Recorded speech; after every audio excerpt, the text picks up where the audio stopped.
All right, so when we talked last, we had this thing up on wheels. We had this this General just about ready to drive, and we were just lacking some brake lines and stuff. Well, we managed to get all the brake lines put in.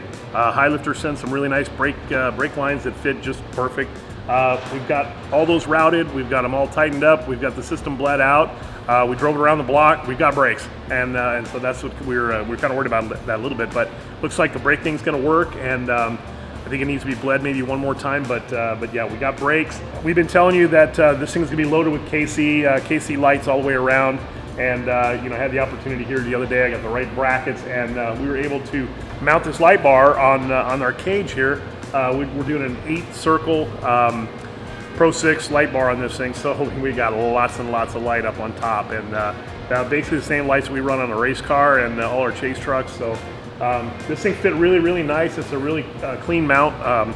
It basically, you drill holes in the side and you use basically nutserts, and those brackets mount right on the side. This thing mounts up perfect. It fits perfect, and we're excited to see how that works. All right, so we are moving along on stuff here, and we waited forever and ever for our Polaris Heater Kit to show up, and we didn't really start a whole lot inside on the interior and wiring and stuff, because I know for a fact this heater kit is kind of right in the very, very center of that vehicle. We got to pull the whole dash apart to get to it and to install it. So we kind of waited till we had this.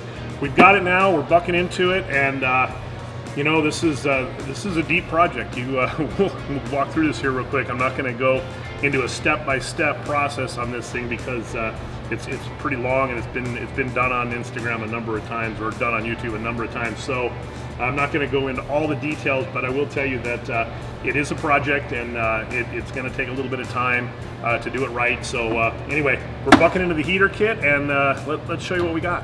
So the heater kit comes with obviously your entire heater module, which has got your fan motor and your heat exchanger and so forth.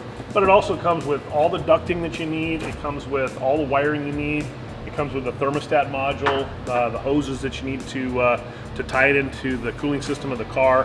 All the vents, which have to be cut into the dashboard, comes with a manifold to plug all the hoses together so everything works, and a really nice control unit that fits right into the dashboard. So all this together, it's going to look like a real clean factory install, and we're excited to get this done. And then from there, we'll start working our way around it with some stereo gear, some communication stuff, some more switches, and basically we're going to dive into the wiring of this thing. So this heater kit installs way down deep under your dash, and basically, to get this thing done, you're basically taking the entire dashboard out of the car, which seems to be a little bit daunting task, a little intimidating, but once you get started, you start pulling out the little pull pins and a couple of screws, and pretty soon slot A and hole B, and man, it all comes out, and next thing you know, you've got pretty much an open workspace under the dash, or what was the dash. So this thing should hang in here pretty nice, and we've got plenty of room to do the wiring and the ducting, and but I'll tell you what, we're going to fill this area up pretty fast. Okay, so not too bad. The actual heater unit is now installed. You get 3 screws from the inside, and then it hangs over this rail on the top. Yeah, it was pretty easy. Really had to wrestle it in there just a little bit, but yeah, man, it fit in there real nice. So that's in. Let's see where we go from here. We're gonna install these pipe barbs here in the back of the heater core. This is where your coolant lines are gonna go. So we're gonna install these, wrap them good with some pipe sealing tape there, some Teflon tape. So we got those in. We're gonna put those in. These they have to be pretty tight, but they're pipe threads, so they gotta be fairly tight. But we don't want to break them off inside the heater core, so you don't need to really reef on them. It is a pretty big fitting, so we got plenty of Teflon tape on, so we shouldn't have any leaking issues. So cool thing is Polaris actually marks all the holes. They mark the holes in the firewall here for the screws and for these pipe fittings, so you just got to find their little marks, and you just cut right where the marks are, and the holes are in the right spot. So it makes it pretty simple, really. It's a pretty clean install.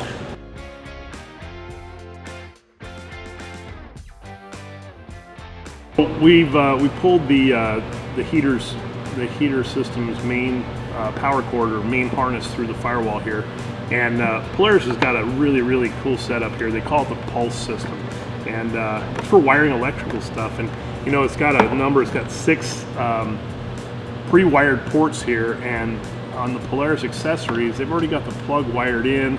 They've got the fuses and the relay wired in. They give you holes to mount the relay. So it makes for a super clean install. So all we got to do is pull one of these caps off of this pulse bar, and then this just plugs into this. I don't know which one I'm going to put it on yet. So this just plugs in, and boom, we mount that, and it's a done deal. This thing is wired just like that. Okay, so moving along here, we need to cut a bunch of holes in our dashboard to fit all of our vents, and we got to fit our controller in. But the cool thing is that, again, Polaris has given us templates. Basically, we cut this general piece out right here.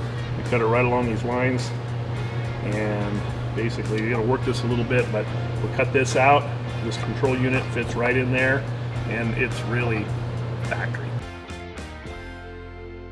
There we go. So we got our control module in there. So this fits right into the dash, right below our switch panel, and then the plan is that we're going to build another panel below here, and we're going to change this around a little bit. We're going to put our radio and our intercom down in here. So that's something we got to figure out here as we move on. Okay, this is our main dash panel here. We got to cut some holes up in here, both sides. We've got to put some lower vents down in the cowl pieces on the side of the side console, and then we got to put our defrosters up in the top. So we'll get cutting here and cut some more holes. And again, they give us some nice trace lines here and tell you right where to cut. We're cutting away on this dashboard here, and we got another vent or two to cut in, and as soon as that's done, we'll have this main dash piece basically ready to reinstall. But before we do that, we got some other stuff to put on this car. We're gonna install a ride command, and we're gonna start figuring out where all this rocker and Fosgate stuff's going to go too. So in our next video, you're going to have to watch, and the heater kit will be all complete, and it'll all be going back together, and we'll get that ride command in there. We'll talk about communications and some stereo stuff.